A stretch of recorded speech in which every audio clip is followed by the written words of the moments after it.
I'm curious. I am curious. Curious. By nature.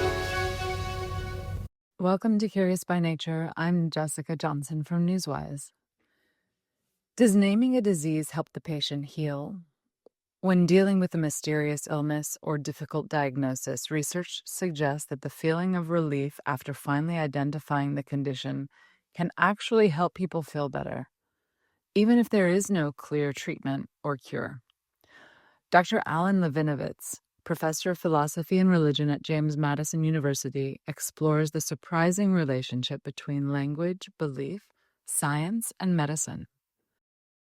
Together with psychiatrist Dr. Awais Aftab, he coined the term Rumpelstiltskin Effect.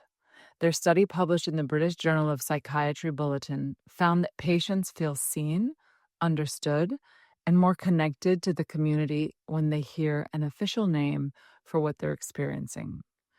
Join us for a discussion about how the words we use in medicine can shape not just understanding, but healing itself.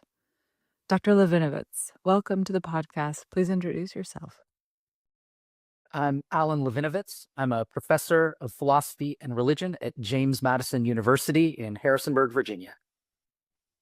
I'm curious about the relationship between language, belief, science, and medicine, especially how language and belief intersects with our symptoms and our health.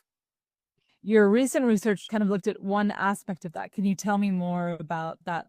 I love interdisciplinary research, so I reached out to a friend of mine, Dr. Awais Aftab, who's a psychiatrist, and I talked to him about something that I've noticed, which is the effect of an official health diagnosis, a medical diagnosis, on people. And one thing I had noticed was that an official diagnosis can actually make people feel better. And so he and I wrote a journal article for the British Journal of Psychiatry Bulletin about that, and we called it the Rumpelstiltskin Effect. You both have coined that term.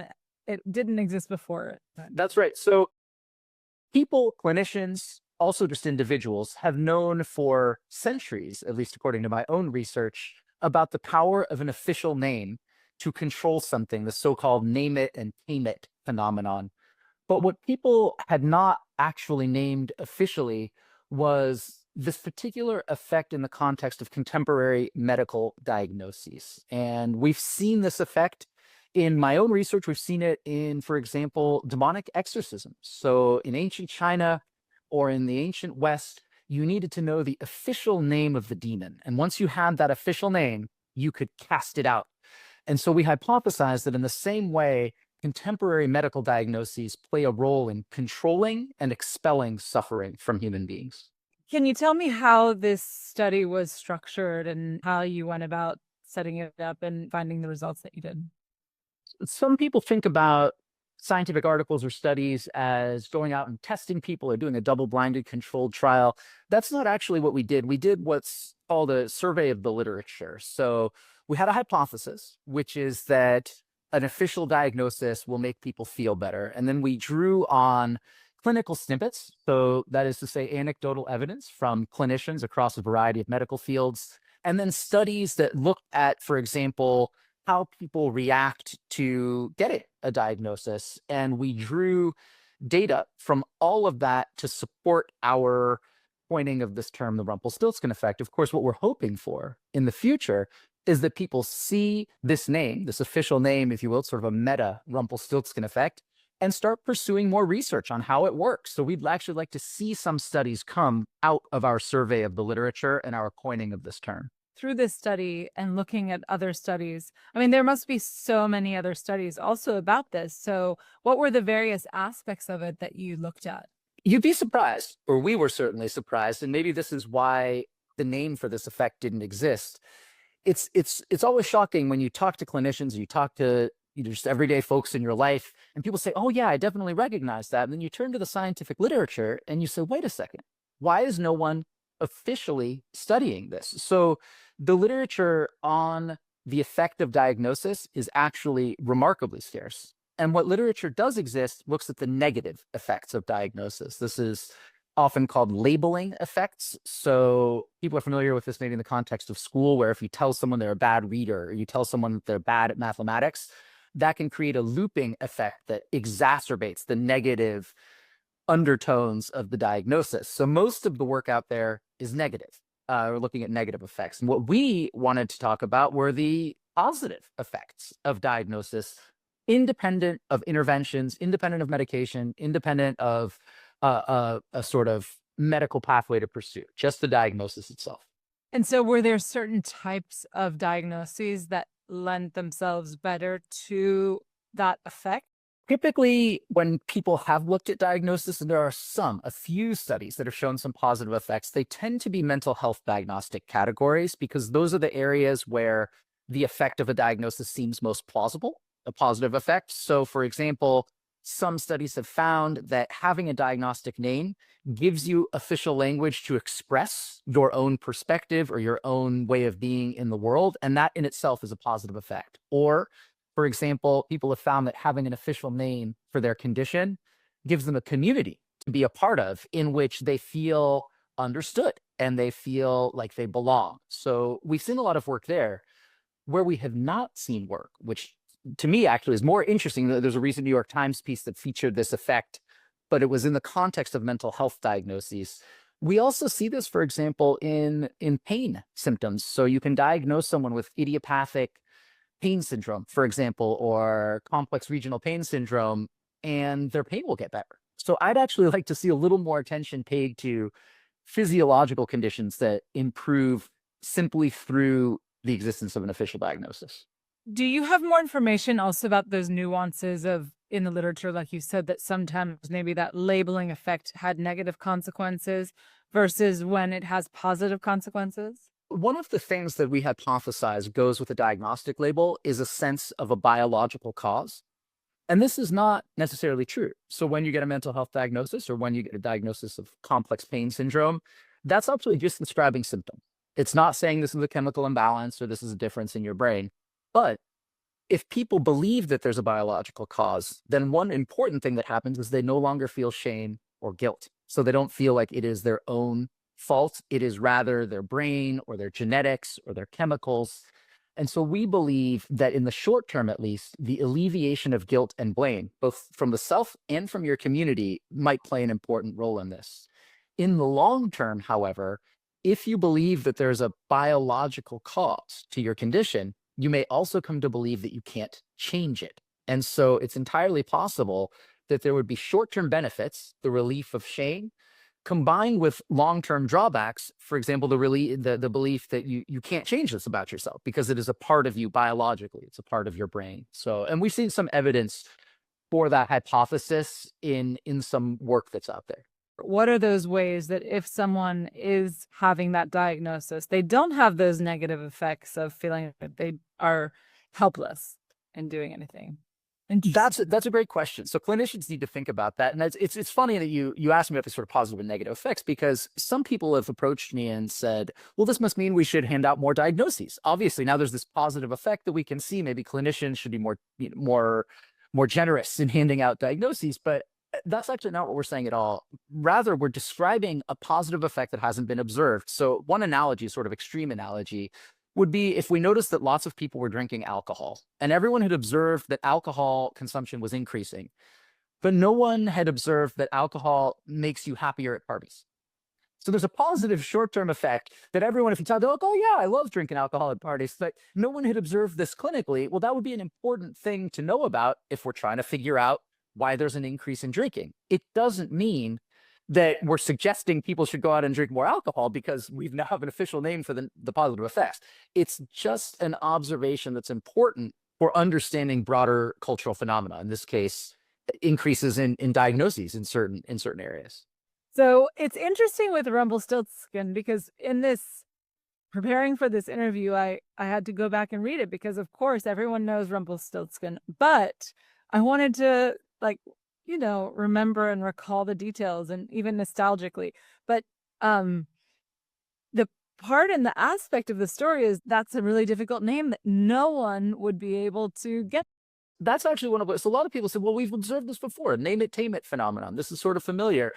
But actually there's something, and you've hit it on the head, really unique about the Rumpelstiltskin tale. So for those people who don't remember, long story short, this queen's got to give away her firstborn child to this weird imp that she promised it to, but she has to guess his name. And the thing is, she guesses all of the normal names, all the normal German names, everyday names. She guesses all the everyday nicknames, and none of those ordinary names work. It's only this bizarre name that she finds by sending a servant way off into the mountains. Only the bizarre name works to tame this guy, to take away his negative effects. The same is true in medicine. You can't just tell someone that they're worried. That's a normal everyday word. You have to have an official diagnostic category. Typically sounds medical. It sounds unusual in the same way that Rumpelstiltskin's name was unusual. And interestingly, this tale type is common in a variety of cultures. So if you think about demonic exorcism, for example, you can't just say that someone has sloth. You have to say that they've been possessed by Delphegor, the demon of sloth. And it's that official, unusual name that perhaps only the exorcist has access to that gives you control of the demon. And that's a really important part of this effect, is that it's not just any old name. It's not a name everyone's familiar with. It's the esoteric name that is typically coined by an expert. Even if you go to a doctor many times, there might be cases where they can't find exactly what the issue is. And if a patient is still suffering and still wanting to find it out, once they do find out what they had, like this happened to me with my gallbladder. I was getting sick constantly. And, you know, my general practitioner thought maybe it was psychological or, you know, so if then you find out that, okay, I really have stones in my gallbladder, doesn't take it away, but there is a relaxing feeling and a sensation. At least I know now what I might have to do or what I can do.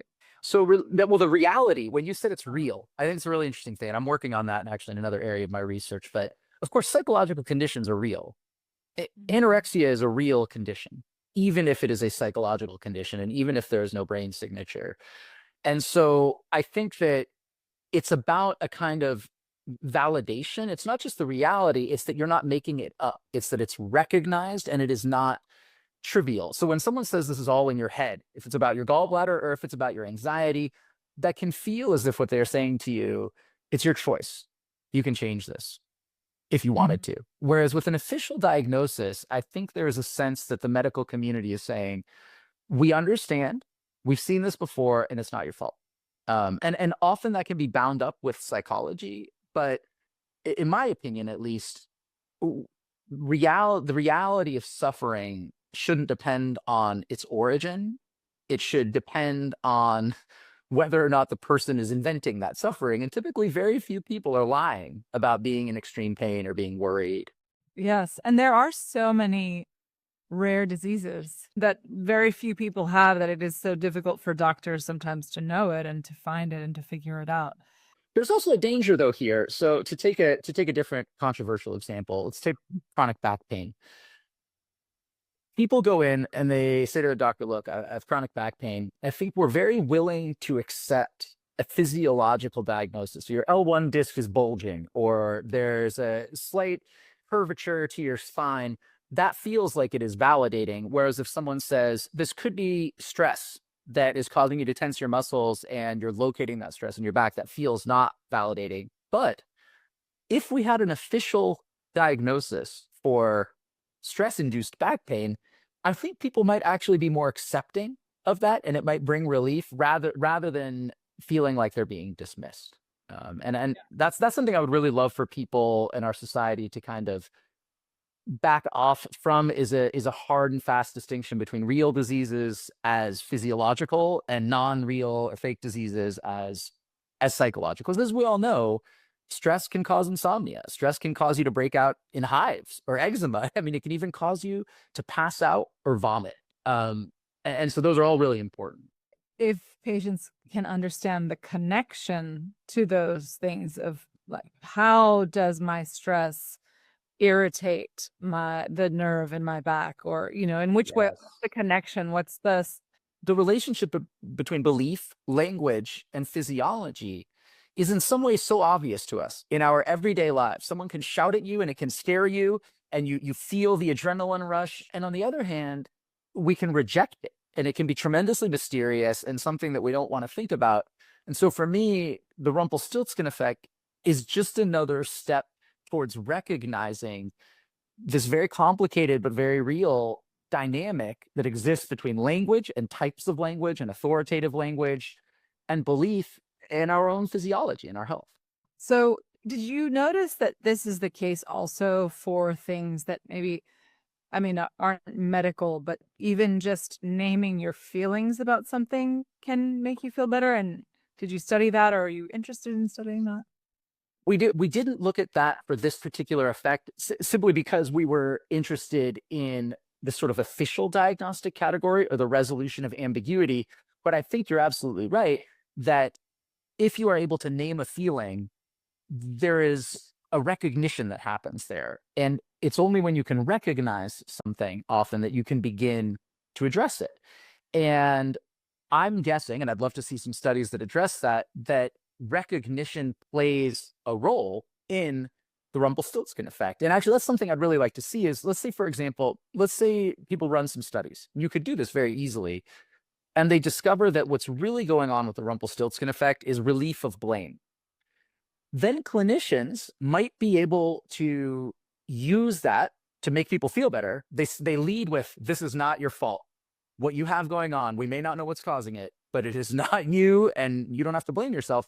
And then they might be able to avoid the long-term negative effects of an official diagnosis while also giving people the positive Rumpelstiltskin effect. I would love to see that, have people study that. So, how did you get into this field? My scholarly area of expertise originally was classical Chinese thought, so ancient Chinese philosophy and religion. And I noticed when looking at contemporary diet culture that a lot of the promises that health influencers made sounded a lot like the promises that the ancient Taoist monks that I studied were also making. So the ancient Taoist monks would say things like, if you don't eat the wu gu, which are the 5 grains, and you only drink running water from the wild stream, and you take my proprietary supplement regimen, which is mercury mixed up in a phoenix egg at midnight or whatever, then your skin will clear up. You'll be able to fly, you'll teleport, you'll never get sick again. And I'm looking at these guys and I'm looking at the contemporary dietary trends, whether it's carnivore or vegan or whatever, thinking, gosh, what if the lens of comparative religion could help us understand science and medicine today? What if a lot of our rituals, if you will, dietary rituals or doctor's office rituals, are more like these superstitious ancient cultures than we might think? And the next 10 to 15 years of my life have been spent studying exactly that, trying to use the lens of religious studies to illuminate things that might otherwise look scientific. Just to take one example, my last book was about the meaning of natural or nature. Those are words that sound scientific. What I argue is that nature is sort of a substitute for God. And natural is a substitute for pure and holy. So instead of saying I'm going to eat what God wants me to, people say, well, I'm going to eat what nature intended. And as soon as we start to see naturalness in that way, our choices of everything from our sleeping patterns to our foods start to look a little different. That's why you also reference the Chinese exorcisms, because you saw that existing and then you can see what's the modern day similar situation. I happen to believe that cross-cultural similarity is just is an alarm bell. It's a warning sign, not a warning sign, but it's an alert that something important about humanity is over here. So, for example, the Rumpelstiltskin effect in comparative folklore, there's something called a tale type, and a tale type is a story that exists in a variety of different cultures that's emerged independently. So, Cinderella, for example, is a tale type, and you actually see different variations on the Cinderella story in the East, in the West, in ancient cultures, all over the place. So the Rumpelstiltskin story is also a tale type. And when you see a tale type like that, when you see the power of an official name to do something, what that says to me is, hey, look, we're not immune to this. Our culture is not somehow different from every other culture. This is something that's come up everywhere at all times. Let's take a step back and see how it is that we're participating in the same universal cultural pattern that we can see in these other contexts. That must be happening in many areas and in many ways. I mean, so right now, just to give you a very exciting example, the book I'm currently working on, in every culture, in every time period, you have miracle cures happening. People that make long pilgrimages to touch the Buddha's fingernail, or people that go to a particular fountain where a saint once drank, and they go and they heal themselves. This happens everywhere. Tons and tons and tons of stories, faith healing revivals. So from a scientific perspective, one thing you could say is, well, this just isn't true. This wasn't happening. These people didn't get healed. They were lying about their conditions. But another thing you could say is, well, okay, maybe we don't believe that the spirit of the Buddha is healing people, but something's happening.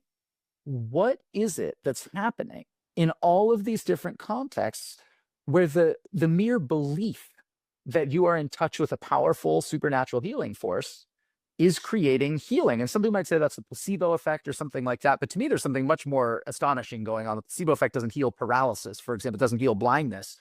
So in this current book, I'm exploring that. And what I'm discovering is that miracle healing is that really does happen. It does occur, and it's not supernatural forces, but it is something like supernatural forces.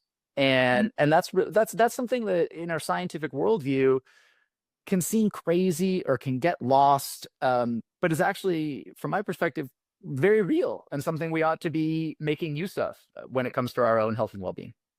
So is this part of your next book that you're talking about, or okay, tell me about. So that book, that book's called Demons by Another Name, and Biology, Belief, and the Stories That Make Us Sick. And what I argue in this book is, and again, in keeping with the Rumpelstiltskin effect, that back in the day, before the scientific revolution, people would attribute to demons and witchcraft mysterious causes of illness. After the scientific revolution, people said, well, either the cause is natural, it's biological, or it doesn't exist. We don't allow in supernatural causes.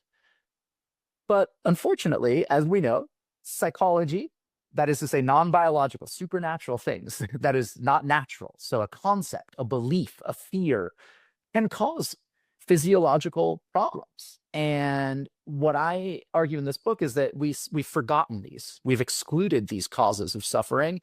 And as a result, there are millions of people who are suffering because of what would have been called supernatural causes in the past and are not able to heal themselves. And if we accept these causes, but within the framework of what we understand to be scientifically accurate, we'll be able to resolve enormous numbers of problems that are currently unresolvable, like the epidemic of chronic pain, for example, like the epidemic of mental health diagnoses. And for those right now, we're looking for what's the genetics of it? What's the brain chemistry of it? And that's because we've bracketed this whole set of causes that seem superstitious or seem supernatural.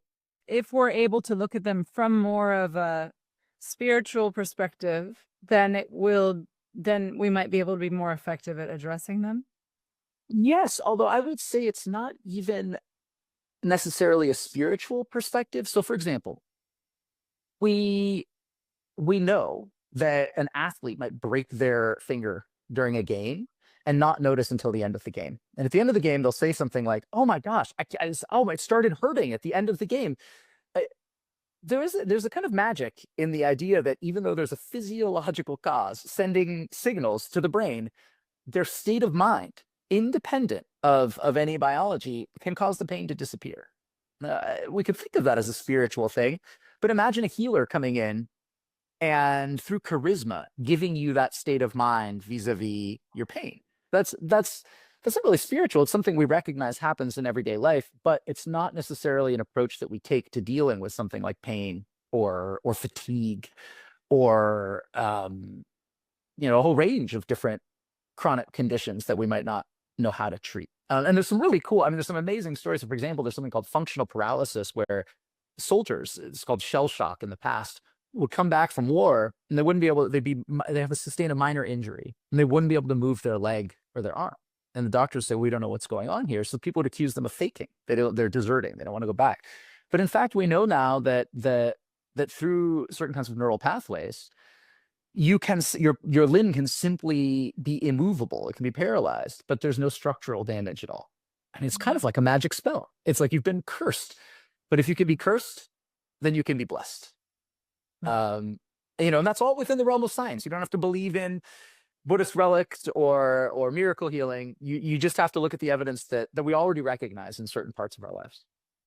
So aspects to the brain and mind that are affecting our physiology in a way that we don't still have answers to. That's exactly right. And that I think are taboo in certain ways, because as soon as people bring up psychology, it can very much feel like your own experience that a physician is saying, well, we don't know, so it must be your fault, or it must be all in your head, or you must be making it up. And it's just so strange to me and sad to me that in some contexts, that's how we react. And I understand it, because there's over a century now of medical sexism, for example, in which endometriosis was dismissed as hysteria or something like that. But at the same time, we also know that, if a kid grows up in a war zone, there's all kinds of physical effects. Their life is shorter. They have all kinds of physical problems.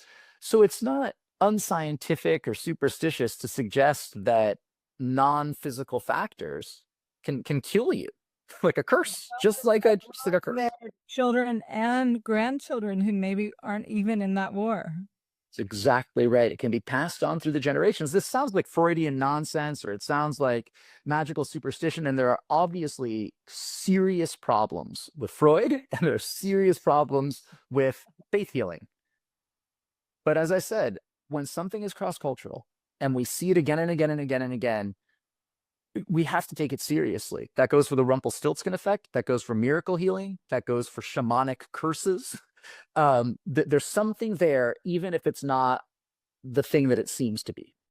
I think we're emerging from a scientific fever dream where we believed that with one more genetic study and one more medication, everything would be solved, all suffering would be resolved.